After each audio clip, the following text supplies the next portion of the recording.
Na prova do Enem, não tem muita convicção. Às vezes cai mais história do Brasil, às vezes cai mais história geral. No ano passado, caiu muito pouco conteúdo de história. Colocou muita filosofia e pouca história. Mas isso a gente não tem como uma bola de cristal e definir que vai cair isso ou vai cair aquilo, né? Então, a gente tem que estar preparado, né? Estudar e o que acontecer a gente pode fazer melhor, tá bom? Então, vamos começar a nossa aula aqui trabalhando a Primeira Guerra Mundial, tá bom? Então, vamos começar com o título, né? Que eu acho que é importante. Quando a gente fala que é Primeira Guerra Mundial, além de ser primeira, obviamente, né? A gente dá um caráter ela de mundial, não porque todos os países do mundo tenham se envolvido diretamente na guerra. Não é fato isso, tá bom? Muitos países se envolveram na guerra, pode fazer uma listinha aqui, rapidamente, né? França, Inglaterra, a própria Bélgica, que foi invadida, Holanda, né? Alemanha, obviamente, o Império Austro-Húngaro, tá? O Império Austro-Húngaro, o Império Turco-Otomano, a Rússia, depois de 1917, os Estados Unidos, também a Itália, tá? Então vários países participaram. Agora, embora nem todos os países do mundo tenham participado da guerra diretamente, quer dizer, foi para o front, foi para o campo de batalha e lutou, muitos países, né, grande parte da maioria dos países do mundo, acabou sendo afetado pela guerra, né? Eles foram afetados pela guerra. Então, você participa da guerra diretamente ou indiretamente. No caso do Brasil, é até um caso interessante para a gente poder pensar a gente, né? O Brasil, ele vai acabar entrando na guerra ao lado da Tríplice Entente, tá? Que a gente vai ver aqui, que era basicamente França, Inglaterra e Rússia. Só que a Rússia saiu da guerra em 1917. E aí os Estados Unidos entrou na guerra ao lado da Tríplice Entente. A gente vai ver aqui as considerações políticas, os interesses, né, políticos e econômicos que estão sempre envolvidos numa guerra. Bom, mas o Brasil mandou para a Primeira Guerra Mundial, via de fato, né, um destacamento com enfermeiras, né, que não estou desmerecendo, não, é um trabalho importante, né, mas foram para poder cuidar dos feridos na guerra. Quando o Brasil manda uma tropa para a Primeira Guerra Mundial, para lutar junto com a Entente, ao chegar na Europa, a guerra já tinha acabado. Então, os brasileiros não lutaram no front, tá? Nos campos de batalha. Atenção, na Segunda Guerra Mundial, aí sim, os pracinhas brasileiros lutaram na Itália. A gente tem que tomar os cuidados aqui para não confundir a Primeira Guerra Mundial com a Segunda Guerra Mundial. Via de regra, a Segunda Guerra Mundial é mais famosa. E aí o pessoal tende a pegar os fatos, né, da Segunda Guerra Mundial e tentar generalizar na Primeira Guerra Mundial. A gente não vai fazer isso aqui não, tá bom? Agora, chama a atenção de vocês para o seguinte. No final da Primeira Guerra Mundial, aconteceu uma pandemia, né, uma doença, uma disease, né, que afetou o mundo todo, que afetou o mundo inteiro. Por isso que é pandemia, não é nem endemia, não é nem epidemia, é uma pandemia, que foi a gripe espanhola, tá legal? A gripe espanhola matou milhões de pessoas, né?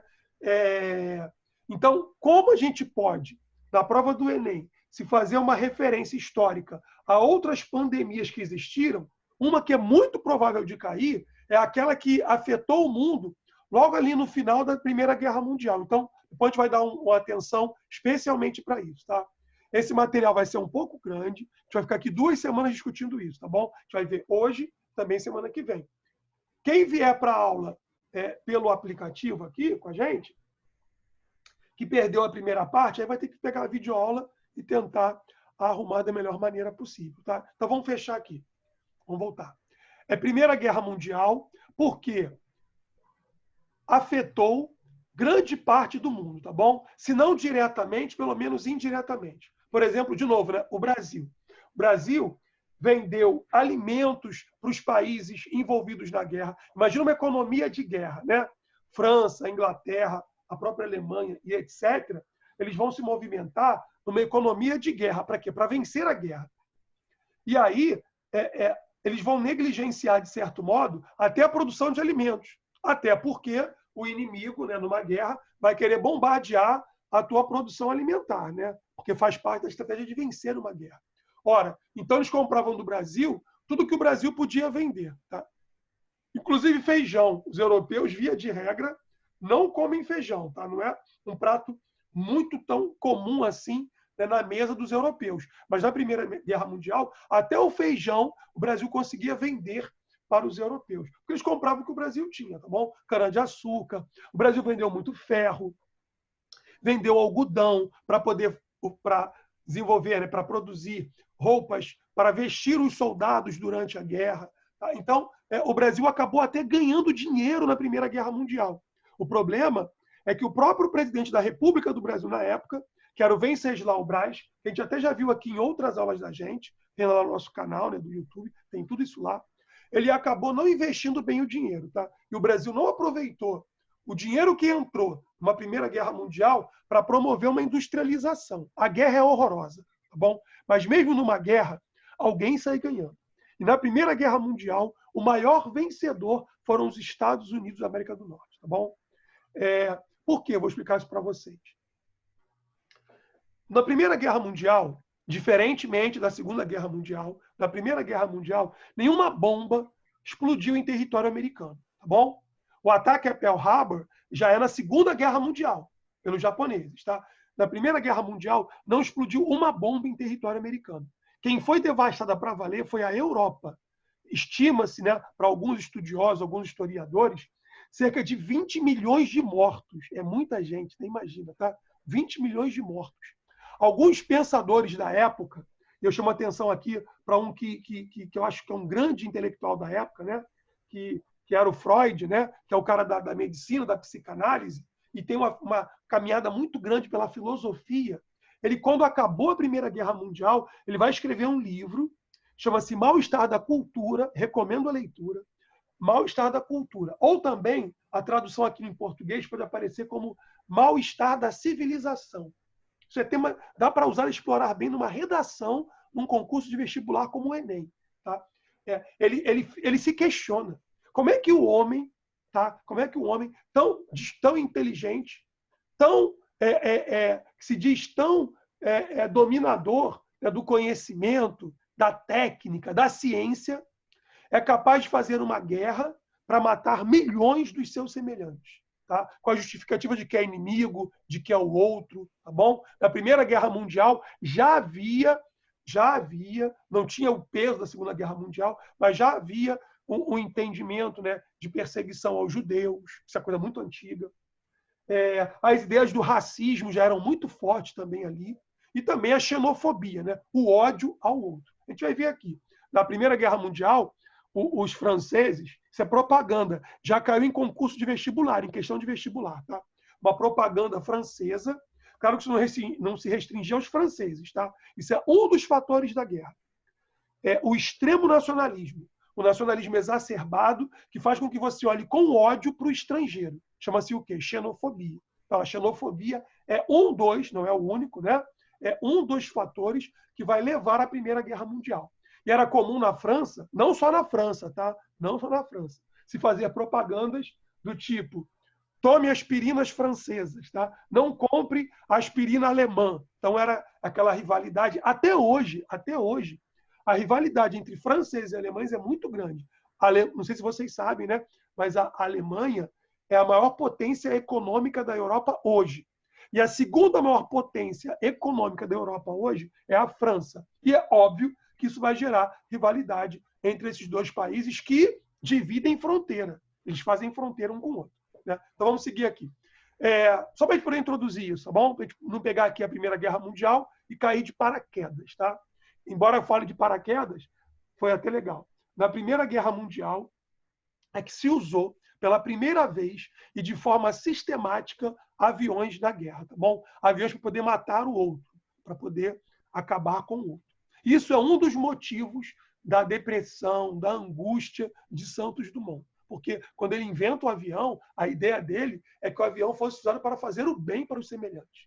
Tá bom? Era uma ferramenta que seria útil para melhorar as nossas vidas. Quando ele vê no Brasil se usar, na Guerra do Contestado, o avião, na Primeira Guerra Mundial, se usar o avião para colocar bomba e jogar em cima do teu semelhante, ele...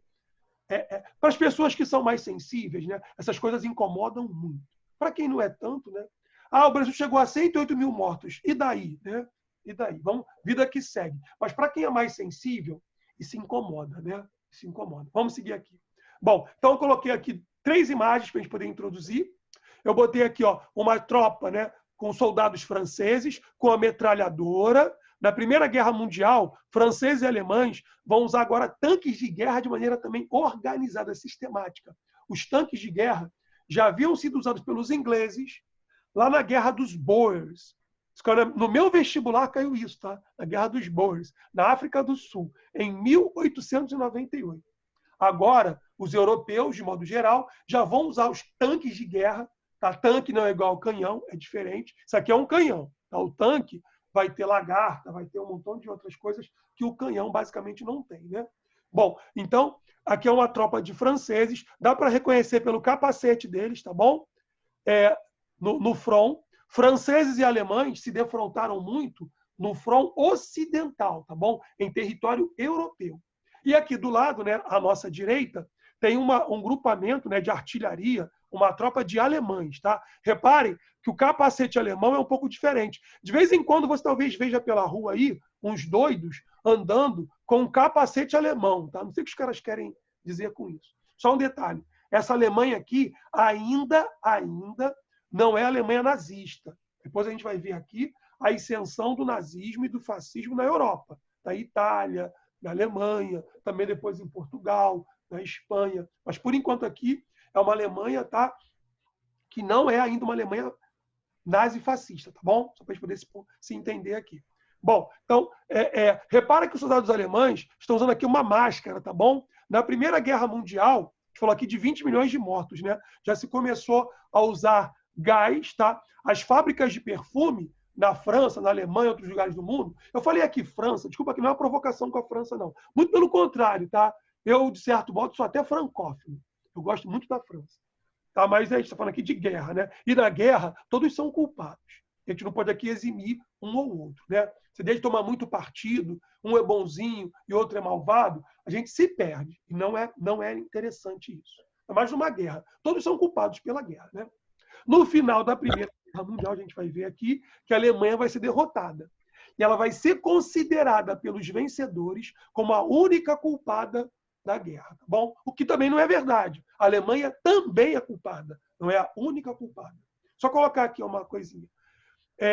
Tiver dúvida, abre o microfone, pergunta, coloca no chat, tá bom? Fica à vontade, que a aula fica até mais rica quando vocês participam. E aqui, bem, embaixo, eu coloquei um exemplo, né, de uma cidade, no caso aqui na Bélgica, que foi invadida pelos alemães em 1915, e aqui dá para ver um pouco da destruição da cidade. Tá? Olha como é que a Europa foi massacrada na guerra. Imagina as perdas humanas, né? Milhões e milhões de pessoas, as perdas materiais, né? As construções, as fábricas, os campos com a agricultura. Tudo isso aí arrasou os europeus, tá bom? Quando eu estudava francês, eu fiz curso de francês bastante tempo. E eu lembro que o professor dizia o seguinte, né, pra gente. Isso é cultura, tá bom? Tem a ver com o nosso conteúdo também. Se alguém convida você para ir à casa de um francês para poder almoçar, é comum que o francês te pergunte quantos bifes você vai... Se você é menor de idade, vão perguntar para os teus pais quantos bifes, né, o meu amigo, né, sei lá, Luiz vai comer, tá legal? Eles vão fazer para você 2 bifes, se você falar que se os teus pais disserem que você vai comer 2 bifes, vão fazer para você 2 bifes. Mas se você não comer os 2 bifes, eles vão ficar magoados contigo, tá bom? Porque qual é a ideia deles? Esse povo, na guerra, passou fome. Tá? Então, como eles são um povo que tem um pouco mais de memória do que muitos de nós, isso aqui é um povo meio sem memória. Desculpa eu falar assim, tá? Não é que eu não gosto do Brasil, não. Mas nós temos um povo que é meio sem memória. Isso vale para a política e vale para muitas outras coisas. O que acontece? A gente esquece com mais facilidade. Né? Eu lembro que eu andando na França, eu fui à França uma vez, e aí eu estava na estação de trem, na gare é estação em francês, né? Estava na estação de trem, na estação de Versalhes. Você vai visitar o Palácio de Versalhes. O Palácio de Versalhes é onde se fez o armistício da Primeira Guerra Mundial. Os alemães derrotados assinaram um acordo de paz no Palácio de Versalhes, na França, tá bom? É nos subúrbios de Paris. E que é lindo, né? Quando a gente desce da estação de trem, né? Você vai para a rua, na estação de trem de Versalhes tem um tijolinho com o nome de cada soldado francês que lutou na Primeira Guerra Mundial e que morreu pelo seu país. Isso é memória, isso chama-se memória. É um povo que tem memória, que guarda o que eles viveram. Então, como eles passaram fome na guerra, como eles passaram muito sufoco, aperto na guerra, para eles, comida não se estraga, não se joga fora. Então, deu para compreender? Se eu te chamar à minha casa para você comer com os meus, com a minha família, que você não estrague comida. Se você falar que vai comer 2 bifes, eu vou fazer para você 2 bifes, tá bom? Você tem que comer os 2 bifes. Porque comida é coisa séria, não se estraga. Interessante, né? Eu acho interessante. Também aqui não estou querendo endeusar o europeu, o francês, o que quer que seja, não. Mas é bom a gente também entender um pouco e, com o outro, aprender também um pouco sobre nós, tá bom? Aristóteles, filósofo grego, diz que comparar é uma forma de saber. Então é bom também comparar. Comparar é sempre importante. Nós comparamos o tempo inteiro. Vocês comparam os professores, vocês comparam os pais de vocês, né? Quando for a hora, comparam namorados e namoradas. Então, é normal que nós comparemos. Comparar é uma forma de saber. Tá bom? E aí a gente tem aqui uma cidade belga, né? Ypres, que foi bombardeada, tomada pelos alemães em 1915, quando eles, para poder entrar na França, porque a França, antes da Primeira Guerra Mundial, fez uma linha famosa, chamada linha Maginot, para não permitir que os alemães passassem pela fronteira, né, franco-alemã e invadir a França. Os alemães deram a solução deles, né? Ao invés de invadir pela França, deram a volta pela Bélgica, Holanda e Luxemburgo, que nós chamamos de Países Baixos, né? Invadiram os Países Baixos e, pelos Países Baixos, chegaram à França e invadiram a França, tá bom? Na Primeira Guerra Mundial, os alemães nunca chegaram a Paris, não chegaram a Paris, tá bom? Na Segunda Guerra Mundial, aí vai ser diferente. Eles vão varrer a França. Na Primeira Guerra Mundial, os franceses vão resistir bem aos alemães. Tudo bem até aqui? Tranquilo? Tudo bem? Tranquilo? Então vamos seguir aqui. Próximo slide, tá? Então vamos lá. A Primeira Guerra Mundial foi um conflito armado, travado entre as principais potências mundiais, tá bom? Entre 1914 e 18. Quando começou a guerra, se acreditava, quem começou a guerra, os beligerantes, achavam que em 6 meses ia acabar. Não é assim, tá bom? A guerra, a gente geralmente sabe quando está começando. Quando vai acabar, não se sabe, tá bom? Acharam que ia ser uma coisa rápida, com as novas tecnologias do século XX, ia ser uma coisa rápida. Não foi, tá bom? Durou 4 anos. E são 4 anos de guerra ininterrupta, o que é pior, tá bom? A Guerra do Peloponeso, na Grécia Antiga, durou 27 anos, tá? Mas não foram 27 anos ininterruptos. Aqui foram 4 anos de guerras ininterruptas, o que vai ter muito mais consequências, né, nefastas para o povo. Então, a principal razão do conflito, a gente pode colocar aqui na conta do imperialismo, tá bom? O que é o imperialismo? É um conteúdo que eu acredito que vocês viram lá no 2º ano. Mas se não viram, ou viram e esqueceram, eu vou retomar um pouquinho aqui, tá? Vamos lá. No século XIX, as principais potências do mundo, vamos dizer aqui, né? França e Inglaterra, no mundo europeu, os Estados Unidos emergiam como uma potência, então era uma potência emergente, ainda não era uma grande potência, mas estava já tomando espaço e força, né, no mundo, sobretudo aqui na América.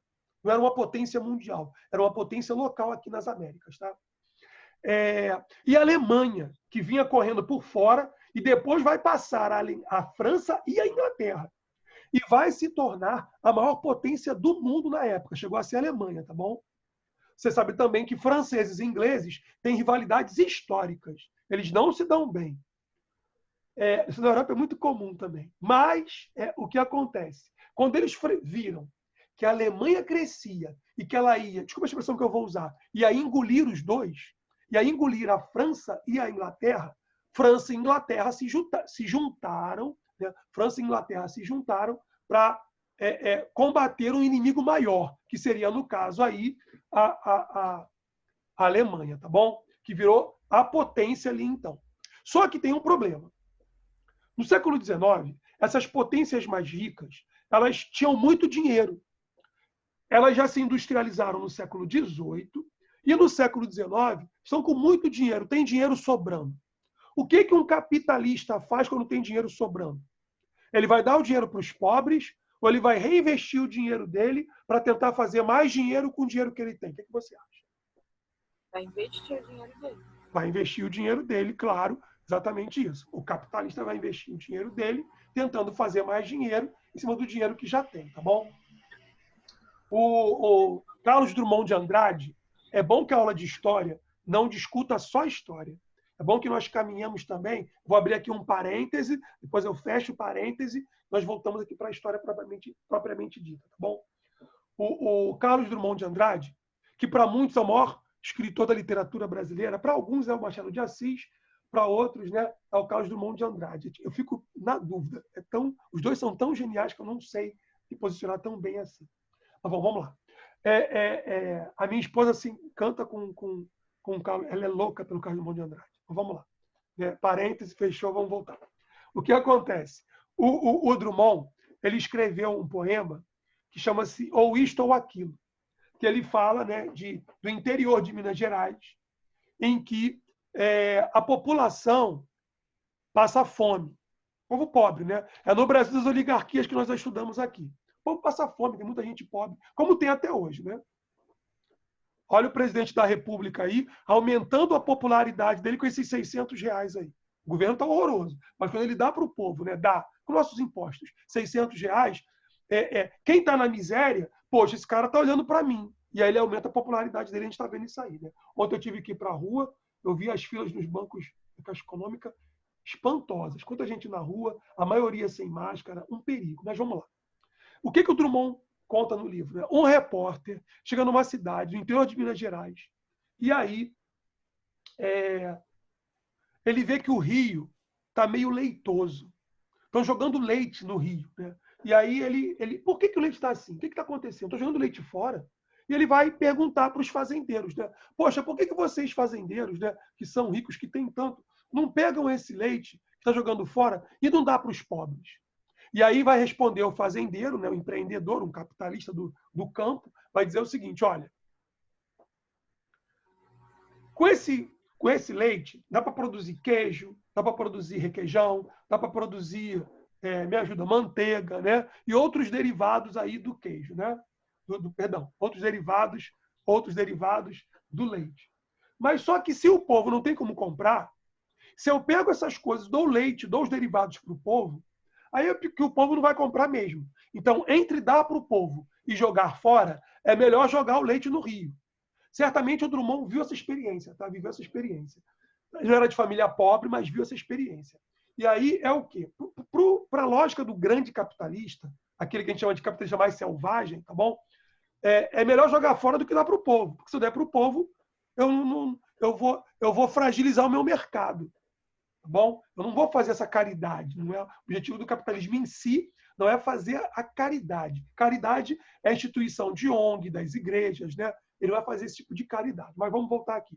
Né? Bom, então, agora vamos fechar o parênteses e voltar lá para o que a gente estava vendo aqui. Deu para entender aqui a lógica do Drummond? Acho que ele enriquece a gente. Né? A história tem que dialogar com outras matérias também. Vamos aqui. O que acontece, então? Esses países ricos da Europa, Inglaterra, França, sobretudo esses dois, não só, mas também Bélgica, certo modo Holanda, Alemanha, tá bom? Só que a Alemanha tem um problema. A Alemanha se unificou depois dos outros países. Então, o que aconteceu? Esses países mais ricos, sobretudo, de novo, França e Inglaterra, começaram a pegar o dinheiro que eles tinham sobrando e começaram a aplicar, né, a investir esse dinheiro na colonização de outras colônias. Esse mapa aqui ajuda a gente, tá? Antes da Primeira Guerra Mundial, repara aqui, em vermelho, as colônias inglesas, tá bom? África do Sul, Egito, Sudão do Sul, tá? Toda essa região aqui, ó, acabou sendo domínio da Inglaterra, tá bom? Tudo que está aqui em vermelho, dá para ver aí, não dá? Era domínio inglês. E quem também está mais junto com a própria Inglaterra, dominando a região, é a França. Olha aqui, ó, azul, França. Ilha de Madagascar, tão falada, né? Aqui, ó, onde agora teve lá um golpe lá naquela sociedade, ó, na República do Mali, Marrocos, que é tão famoso para a gente, tá bom? Marrocos, Tunísia, Argélia, tá? Todos esses países aí vão ser o quê? Domínios e colônias da França. Então, repara que França e Inglaterra são os que mais vão ter domínios aqui, tá bom? Aí também tem aqui, ó, da Bélgica, região do Congo, que é o Congo belga. Você vai ter domínios espanhóis aqui, vai ter domínios alemães, mas em menor monta. Aqui, ó. A Alemanha tem menos domínios, tá? Por que a Alemanha tem menos domínios? Porque a Alemanha chegou depois. E como a Alemanha chegou depois, que ela vai tentar ocupar regiões daquela na África, primeiro lugar, né? Óbvio, como França e Inglaterra chegaram antes, pegaram o que era mais interessante. Só para você ter uma noção, vocês terem uma noção da situação, né? Ó, essa região aqui do Marrocos é muito rica estrategicamente. O Marrocos, ele tem uma posição estratégica muito importante. Oceano Atlântico, Mar Mediterrâneo, tá bom? Então, o Mar Mediterrâneo é o mar onde mais tem circulação de navios do mundo. É também o mar mais poluído do planeta, tá bom? Então, o que acontece? Os navios passam pelo Mar Mediterrâneo para entrar ou sair, né, do Mar Mediterrâneo ou para o Mar Mediterrâneo pelo Estreito de Gibraltar. E aí você vai depender de que também aqui, ó, de Marrocos. O Marrocos produz haxixe, que faz droga, tá bom? Uma pena isso aí. Tem a papoula, que faz droga, tá? E aí faz haxixe, faz droga. E droga dá dinheiro, né? Infelizmente. Então, o Marrocos era uma região importante. A região da Tunísia tem petróleo. Petróleo é ouro negro, se eu falar muita coisa. Aqui no caso inglês, ó, o Egito também tem petróleo. E o Egito, ó, tem aqui o Canal de Suez, feito no século XIX, famosíssimo Canal de Suez, tá? Que liga o Mar Mediterrâneo aqui, ó, ao Mar Vermelho, que foi feito pelos franceses, tá bom? Com capital inglês. E vai ser também dominado pelos ingleses. Tem domínio inglês aqui nessa região. E aqui, ó, África do Sul, ó. Vocês sabem que o Brasil tem como maior parceiro econômico hoje a China. Não sei por que fala tão mal da China aqui nesse país. Mas, bom, o maior parceiro do Brasil é a China. Eu sei bem por que falam tão mal da China. Os navios que vão do Brasil para a China ou vice-versa, né, eles vão passar aqui pelo sul da África, pela África do Sul. Aqui ele vai ter reabastecimento, aqui ele vai pegar víveres. Então, aqui é um lugar importante estrategicamente para o comércio mundial. E a principal maneira de fazer comércio pelo mundo é pela via marítima, tá bom? Imagina o que é o preço de você transportar um produto por avião pelo mundo. É muito mais caro. Para o navio, você vai transportar muito mais quantidade com muito menos preço. Vocês também estudam isso em geografia. Bom, então o que aconteceu? Para poder resumir, né? Com o imperialismo, a África e também a Ásia serão divididas pelas potências imperialistas. A Alemanha se sentiu injustiçada. Por quê? Na visão dos alemães, espera lá, por que a França e a Inglaterra e outros países vão pegar a parte principal? Eu vou ficar com o que é menos interessante. Eu também tenho direitos. Então, na verdade, o que aconteceu aqui foi uma corrida imperialista.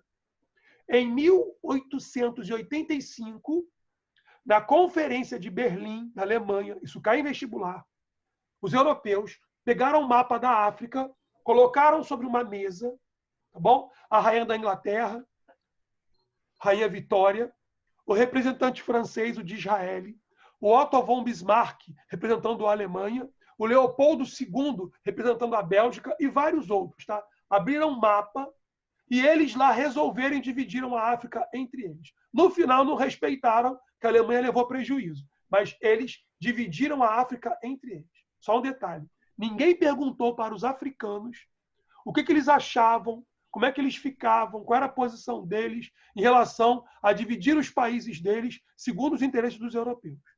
Bom, vou fazer uma pergunta aqui para ti. Qual é o continente mais pobre do mundo hoje?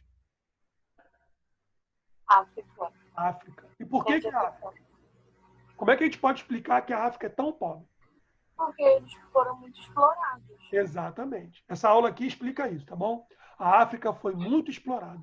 A África foi vilipendiada na época da colonização, tá? Se tirava só para o Brasil, vieram da África algo em torno de 5 milhões de negros escravos, vindos basicamente aqui, ó, Portugal, né? Isso aqui é meio bege, né? Isso é meio bege, né?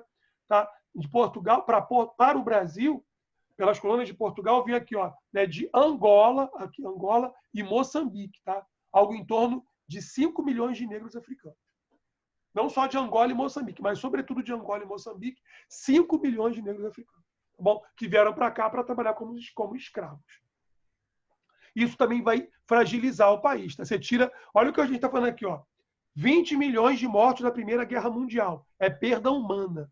Olha o Brasil agora, né? 108 mil mortos. Isso hoje, dia 20 de agosto, com coronavírus.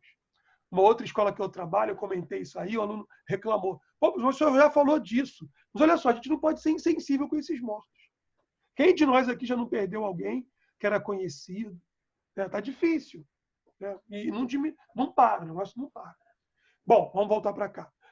Então a gente tem que ter essa sensibilidade com a dor do outro. Né? Se a gente olha para o outro, vê o outro morrendo, né? Eu ando pela rua, vejo o cara morando na rua, um miserável, um mendigo, né?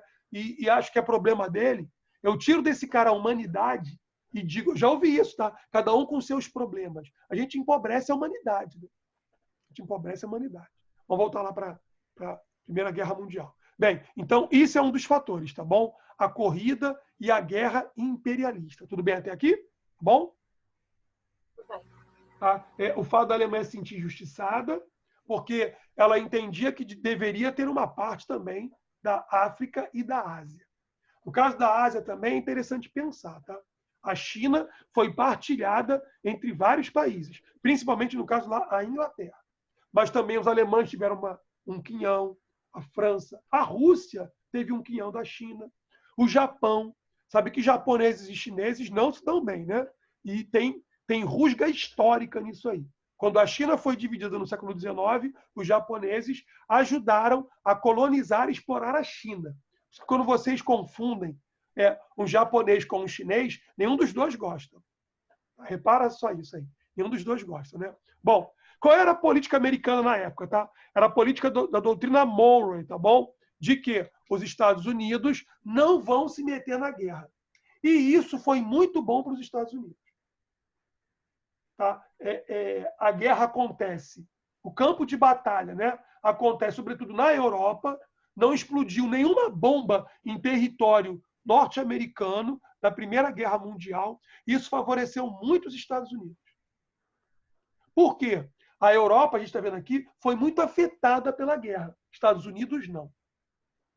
Pelo contrário, ao longo da guerra, os Estados Unidos, né, da América do Norte, emprestou muito dinheiro para a França, para a própria Rússia, para a Inglaterra, também para a Alemanha e para outros países, tá? Bélgica. Quando acaba a guerra, os países europeus estão endividados com os Estados Unidos. Isso é importantíssimo. Às vezes as pessoas se preocupam muito com a Segunda Guerra Mundial, mas a Primeira Guerra Mundial, ela historicamente é tão importante quanto. Ela está redefinindo o mundo. Os Estados Unidos não são hoje a maior potência econômica do mundo? Sim. E desde quando? Desde o fim da Primeira Guerra Mundial. Por quê? Isso cai em concurso, hein? Porque antes da Primeira Guerra Mundial, os Estados Unidos eram, basicamente, devedores dos europeus. Quando acaba a Primeira Guerra Mundial, a coisa se inverte. Os Estados Unidos passam a ser os maiores credores do mundo. Os europeus e também o Brasil passam agora a dever mais para os Estados Unidos. Antes da Primeira Guerra Mundial, o principal credor do Brasil era a Inglaterra. Depois da Primeira Guerra Mundial, passam a ser os Estados Unidos. Tá bom? Vamos continuar aqui. Alguns outros motivos também foram importantes para a guerra. Tá? A gente já trabalhou aqui um pouco. As ideologias nacionalistas, tá bom? Só que eram ideologias, quer dizer, maneiras de ver, de interpretar o mundo. A palavra ideologia, a gente tem que ficar aqui discutindo mais 2 aulas sobre isso. Não vai dar, tá bom? mas no sentido assim bem genérico, bem geral, ideologia é um conjunto de valores, de pensamentos, de leituras de mundo, de entendimento de mundo, que afeta um grupo, que faz com que aquele grupo acredite nisso, e isso, de certo modo, no sentido positivo, depois o filósofo alemão Karl Marx vai dar uma definição negativa de ideologia. Vou ver aqui uma definição anterior ao próprio Marx. Tá bom? Eu entendo que a definição do Marx é até mais completa, mas vamos ver aqui uma definição bem geral, tá bom? Então, ideologia, no sentido bem geral, é um conjunto de pensamentos, de valores, de ideias que são compartilhados por um grupo que, de certo modo, eles dão sentido à vida daquele grupo. As pessoas que compartilham uma ideologia, elas entendem que se eu, você e outras pessoas compartilharmos essa ideologia, a gente pode compreender esse mundo, transformar o mundo melhor por essa ideologia. Agora, tem vários tipos de ideologias, tá bom? O capitalismo é uma ideologia que parte do pressuposto de que o mundo vai ser melhor, né, com o capitalismo. Se cada um buscar a sua ascensão individual, buscar o seu lucro, tá? Que vai ter a ideia da meritocracia. Se você estudou, você vai ser bem-sucedido. Se você não estudou e a coisa não caminhou bem para você, você também é responsável por isso, tá bom? É um mérito. É a ideia de que o mérito explica praticamente tudo que diz respeito ao sucesso do indivíduo, tá bom? O capitalismo, basicamente, é a busca do sucesso, da riqueza individual. Do outro lado, tem o socialismo, tá bom? Que vai pressupor que é uma ideologia também, não deixa de ser ideologia, também é uma ideologia que parte da crítica ao capitalismo e pressupõe que é necessário acabar com o capitalismo, tá bom? Pela via pacífica ou pela via revolucionária para transformar o mundo e entregar o poder na mão dos operários, fazer revolução, tá bom? Para que os operários assumam o poder e tomem o poder, tá bom? É a luta de classes, tá bom? Oposição. Estou explicando aqui de maneira bem simplesinha, tá? Para poder entender bem o que é ideologia. Agora, o nacionalismo exacerbado, ele também é um tipo de ideologia. Religiosidade também é ideologia.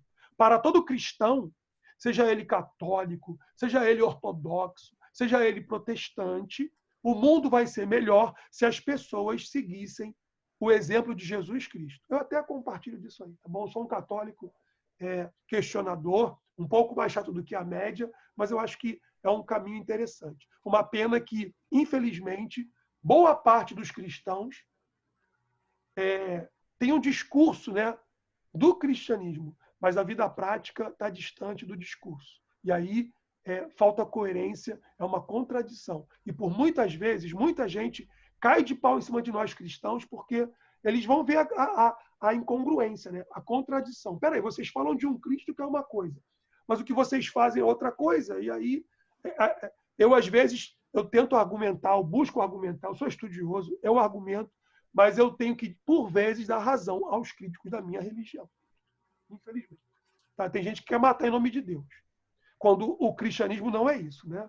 Só pegar lá o quinto mandamento é não matar, né? Mas tem cristão que quer matar. Então vamos voltar para cá, né? Isso entristece um pouco a gente. Voltemos. Desculpa, tá? Professor de história é bicho chato. E eu, como historiador, eu não consigo não ser chato, tá bom? A gente questiona, discute tudo, mas é da nossa disciplina mesmo, tá?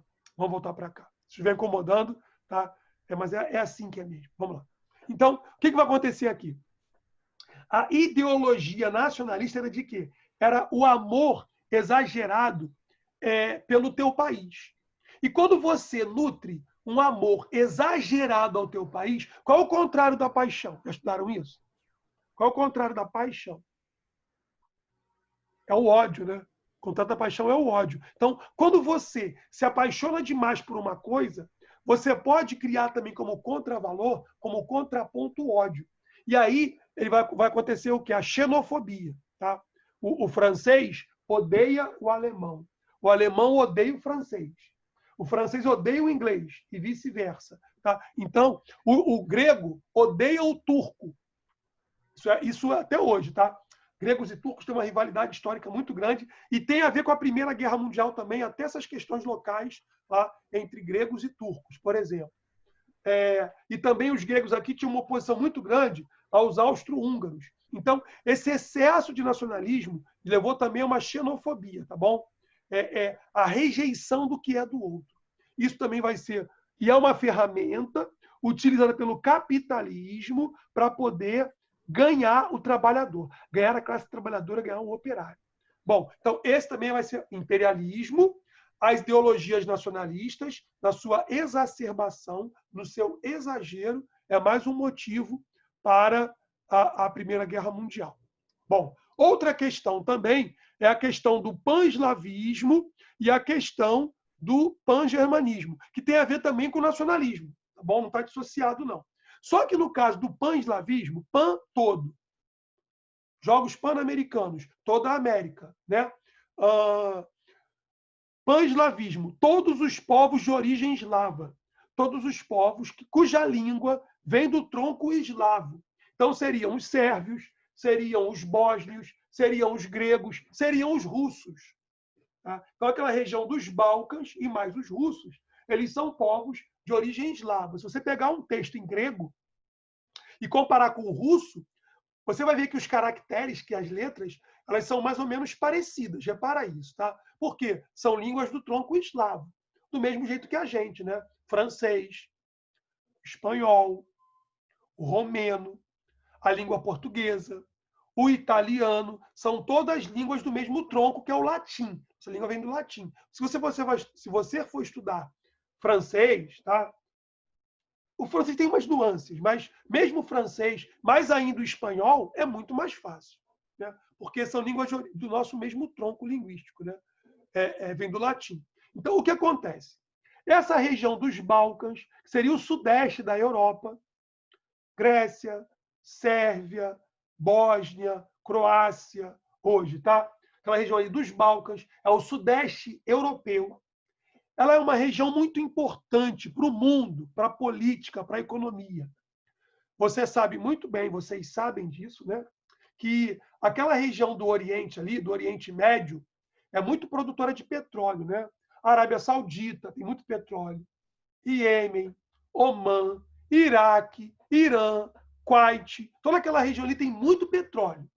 Ora, o petróleo daquela região do Oriente Médio, para chegar à Europa mais central e mais rica, tinha que passar, geografia, pelos territórios, né, da região dos Balcãs, pela Grécia, pela Sérvia.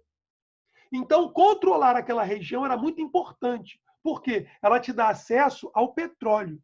E nós sabemos que petróleo é ouro negro. Sem petróleo, sem combustível, como você vai bancar uma guerra?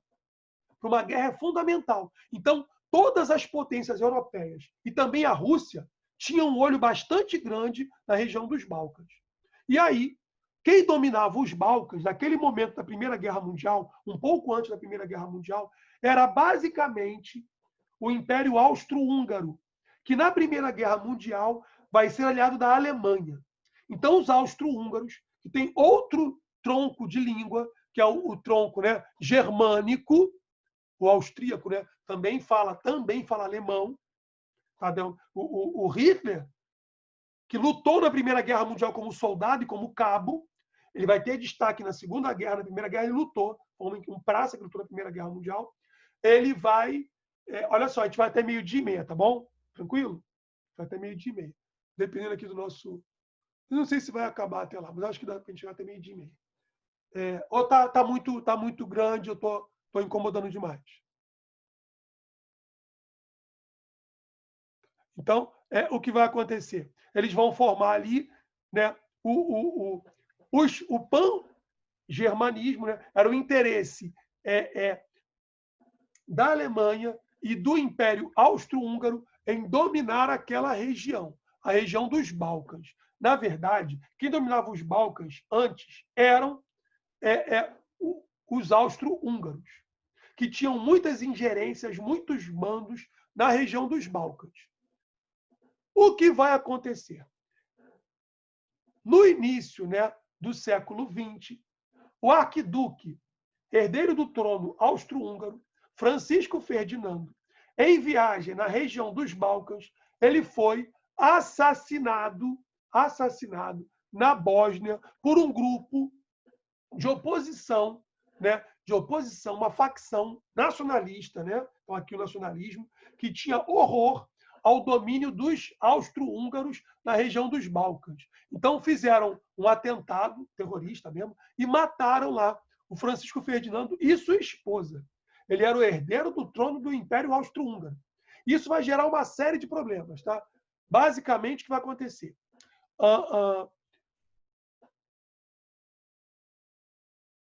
O Império Austro-Húngaro vai tentar, de maneira com muitas ingerências, investigar quem matou, vai tentar investigar quem matou o Francisco Ferdinando. E aí eles começam as investigações e isso vai incomodar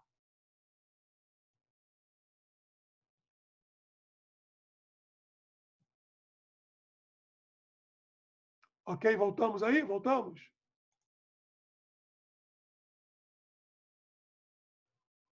Olá, tá me ouvindo? Tranquilo?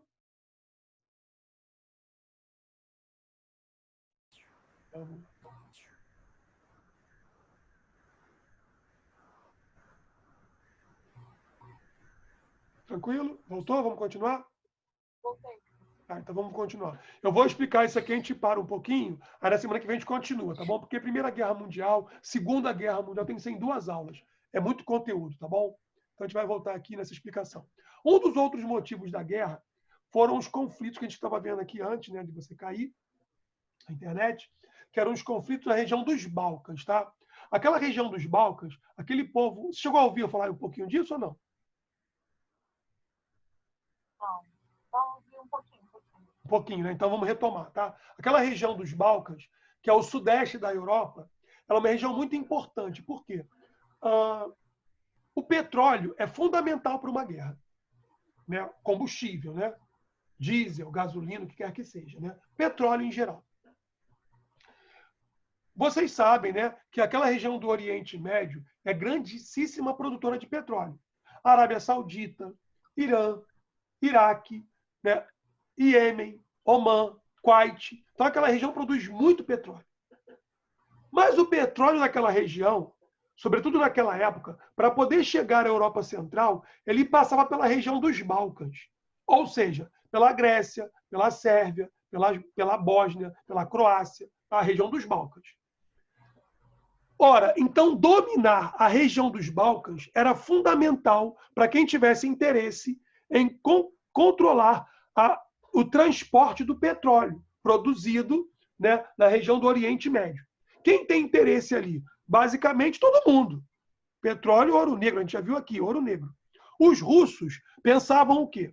Se a gente dominar, os russos pensando, né? Se a gente dominar a região dos Balcãs, a gente vai pegar, né, e eles falam a língua eslava, eles são do mesmo tronco eslavo, do mesmo tronco linguístico do que os russos. Então, se a gente dominar aquela região ali, a gente vai ter 2 coisas importantes, tá? O controle, de certo modo, no transporte do petróleo que se produz no mundo, a grande parte do petróleo, e também a gente vai ter o domínio, né, que vai dar acesso geograficamente à região dos mares quentes. Porque a Rússia ela tem saída para o mar, mas pelo Mar do Norte. E aquela região ali do Mar do Norte, né, no norte da Rússia, congela durante boa parte do ano. Se eu não me engano, coisa de 6 meses do ano. Ruim para o comércio, tá? É muito menos intenso ali o comércio. O comércio melhor é o Mar Mediterrâneo. E como os russos poderiam chegar ao Mar Mediterrâneo? Controlando os Balcãs. Então, os russos querem controlar os Balcãs, tá? Só que a região dos Balcãs era dominada, inclusive politicamente, militarmente, pela Áustria-Hungria, que era aliada da Alemanha.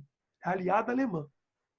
A gente vai ver aqui, quando se formou a Tríplice Entente e a Tríplice Aliança, né, o Império Austro-Húngaro vai lutar na guerra junto com os alemães, que vamos chamar ali a Tríplice Aliança. Bom,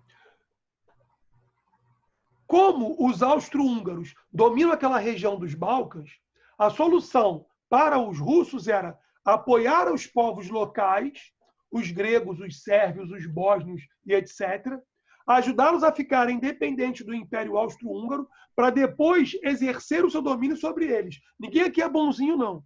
O que eles querem ali é petróleo e dominar uma região estratégica. Bom, então, o que acontece? Quem domina a região, a gente já viu aqui, são os austro-húngaros. E nesse domínio, né, o que aconteceu? Em 1914, isso vai ser o estopim para começar a guerra. Tá? Ali vai começar a guerra. O arquiduque, herdeiro do trono do Império Austro-Húngaro, Francisco Ferdinando, ele ia ser o imperador do Império Austro-Húngaro, mas não foi. Numa viagem pela região da Bósnia, ele foi em Sarajevo, ele foi assassinado por um grupo, né, extremista, nacionalista, que não queria a dominação austro-húngara na região dos Países Baixos. Tá? Ele foi assassinado, ele e a mulher dele, a tiros, tá bom? Ora, quando morre o herdeiro do trono do Império Austro-Húngaro, na região dos Países Baixos, né, na Bósnia, para deixar assim, não, eles vão tentar fazer todo o inquérito para descobrir quem matou, e aí eles querem aumentar o controle na região dos Balcãs. Ora, a Rússia viu que esse seria um momento ideal para intervir a favor, aspas, né, da região dos Balcãs, dos povos dos Balcãs. E aí vai começar o conflito. A Rússia vai declarar guerra ao Império Austro-Húngaro. A guerra começa nos Balcãs, tá? No sudeste da Europa. A Rússia declara guerra ao Império Austro-Húngaro, que vai revidar, declara guerra aos russos. Como a Alemanha era aliada do Império Austro-Húngaro, também declara guerra contra a Rússia. Como a Rússia fazia parte da Tríplice Entente, aí França e Inglaterra, que se juntaram, declaram guerra à Alemanha e ao Império Austro-Húngaro. Aí vai começar a guerra, tá bom? A Primeira Guerra Mundial. A Itália, ela fazia parte da Tríplice Aliança. Só que quando começa a guerra, a Itália acaba não participando da própria guerra. Então a gente vai ter assim para poder terminar, tá? Basicamente, de um lado, a Tríplice Entente, ou Entente Cordiale, é decoreba, mas cai em vestibular, que vai ser composta pela França, pela Inglaterra e pela Rússia. Em 1917, a Rússia, apanhando muito, a gente vai ver aqui, apanhando muito na guerra, sai da guerra. Também porque começou na Rússia uma revolução popular, socialista, depois comunista, tá bom? E aí a Rússia sai da guerra. Aí vai ficar França e Inglaterra, e os Estados Unidos entram na guerra ao lado da França, da Inglaterra e da Entente. O Brasil apoiou a Entente também, mas sem mandar de fato tropas, né, para lutar no cenário da guerra. Do outro lado, a gente vai ter, né, o Império Turco-Otomano, o Império Austro-Húngaro e a Alemanha. No final da guerra, nós sabemos que a Alemanha e os seus aliados serão derrotados, mas a gente vai ver na próxima semana, tá bom? Hoje a gente vai parar por aqui. Então a gente viu aqui, ó, o que levou à guerra, os fatores da guerra, estamos aqui vários, né? O imperialismo e suas consequências, né? A sede de conquistar mais territórios dessas nações imperialistas, as rivalidades, né, entre as grandes nações imperialistas, entre os grandes estados imperialistas, principalmente a questão da França com a Alemanha, da Inglaterra com a Alemanha, tá bom? Também as questões locais, a região dos Balcãs, os interesses pelos Balcãs, pela sua importância econômica e estratégica, geopolítica, tá? Que vai levar ao pan-eslavismo, né? E ao pan-germanismo, os interesses russos de conquistar a região dos Balcãs. Então, são vários motivos, tá bom? E a sede de poder, não podemos esquecer, claro, das grandes potências imperialistas. Tudo isso aí serão causas da Primeira Guerra Mundial. Então, vamos parar por aqui? Aí, na semana que vem, a gente volta a discutir esse tema, tá legal? Tem alguma dúvida? Não, tá bom. Tranquilo? Deu para compreender? Então, valeu, Luiz. A gente continua semana que vem, tá bom? Grande abraço e bom final de semana, tá? Tchau, tchau. Eu também. Tchau, tchau. Valeu.